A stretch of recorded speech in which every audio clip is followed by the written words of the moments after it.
All right, class. So I wanted to go over a couple of things, and primarily it's based on what I noted from Essay 2. So my goal with you is to make sure that you expand, and I want you to also remember that for the assignments that I do grade, you have regular like participation points, and then you have the essays, okay, and also the mini writing. So those are the ones that I really focus on and I dedicate a lot of time in terms of giving feedback on because you will need that for definitely for Comp 1 and Comp 2. And what concerns me, and not for everyone, it's just about I want to say a total of 4 or 5 individuals were showing signs of plagiarism, and I want to make sure that for the final essay and also for your final exam as well, you refrain from using other texts or literature and you're putting it as if it's your own words.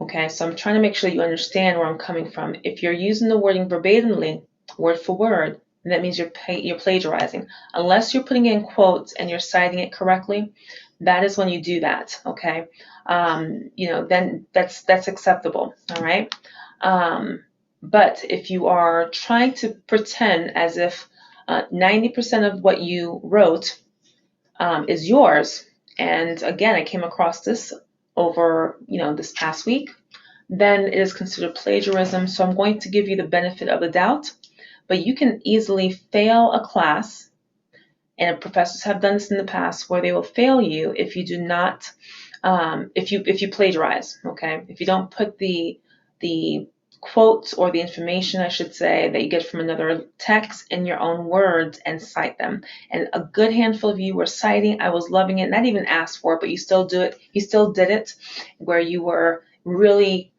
using the correct structure. Okay, for Comp 1 and Comp 2, your professors will really drill you on that in terms of going over MLA, in terms of citations. My goal is to make sure that you, again, are organized in your writing. So paraphrasing is what you will use for your essay, especially for Essay 3 in your final exam that is coming up. Okay, so you're going to express the meaning, from another writer or whomever in your own words. You're going to use different words. Okay, and here are 2 examples I want to show you. One that is not effective, that is not accurate, in other words, and the other one which is accurate. So here you have, okay, an example of someone using a text by Morrison.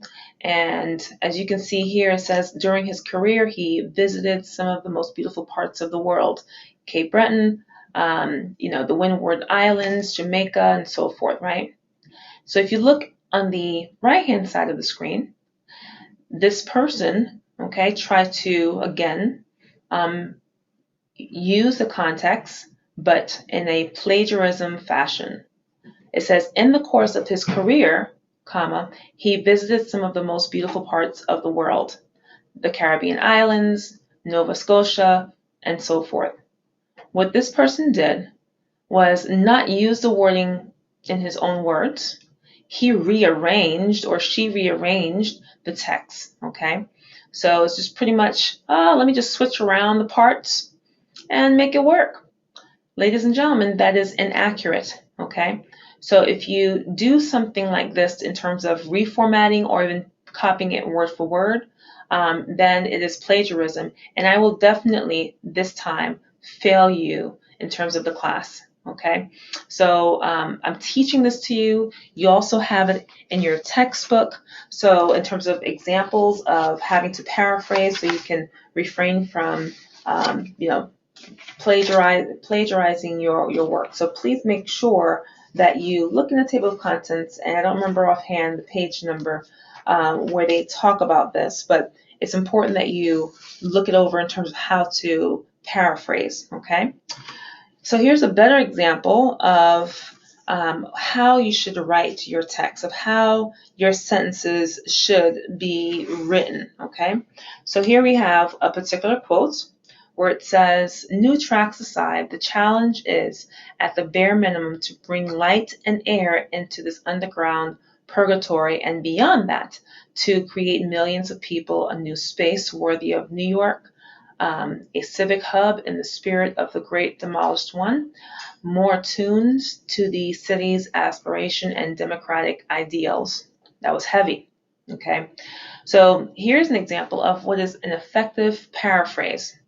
One of the biggest issues facing Penn's station's revitalization is developing a brighter, airier space. Okay, it is an abysmal underground purgatory, and with so many New Yorkers and tourists traveling in and out of its doors every day, should be constructed to better reflect the endeavors and passions of the city. So right then and there, okay, it's saying the same thing in terms of just having to make sure that you, in this case, what the person is talking about is achieving the essence of what that city is all about and keeping certain things intact. So this person was able to articulate that, okay? Yes, they're using big vocabulary words, love it, but you just simplify. You don't have to make it all, at a higher level in terms of vocabulary. But if you want to challenge yourself, and many of you have, you know who you are. I was really proud of you. You can do that, okay? Expand your vocabulary. But as you can see here, it's effective because this person is putting it in his or her own words. And they're only quoting a little, small portion of it. And as you can see in quotation marks, they have underground purgatory. The reason why they did that is because there's no other way to break that down. There's no other way to better explain it. It's better just to leave it as is by saying underground purgatory. But what did they do at the end of their sentence? They put it in citations, okay, or they cited the work. So they noted Kimmelman, okay. So they have that in their sentence. Many of you did that. So again, you know who you are. You did a very accurate way of citing the work. You were not trying to plagiarize.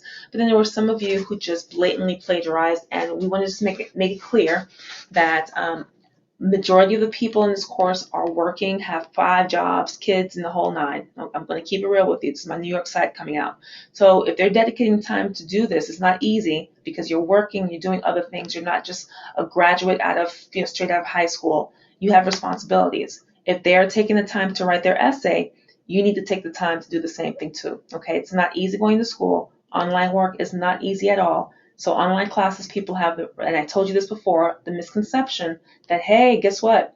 This is going to be an easy course. No, I'm preparing you for college, for Comp 1. So you need to be mindful of that. And what's really going to help you is having to understand how to write in terms of your essays. The discussions, that is just to have a conversation. I'm not going to be really pinpointing you unless you're using texting format, or if you just give one sentence and you're not following the rubric that I provided.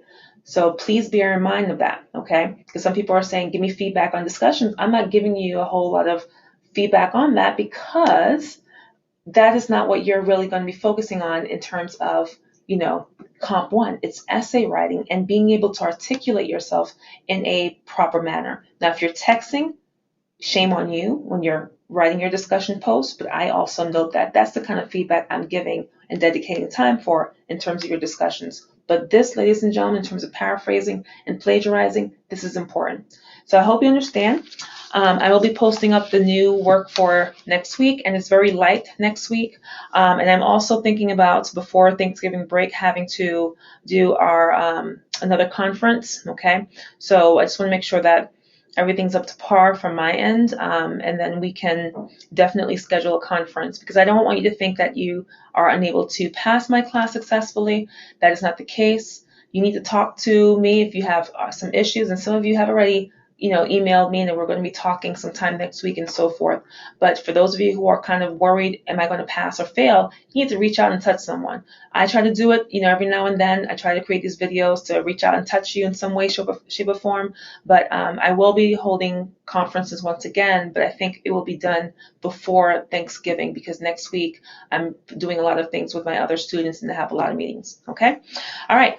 Have a wonderful weekend and look for the next following week.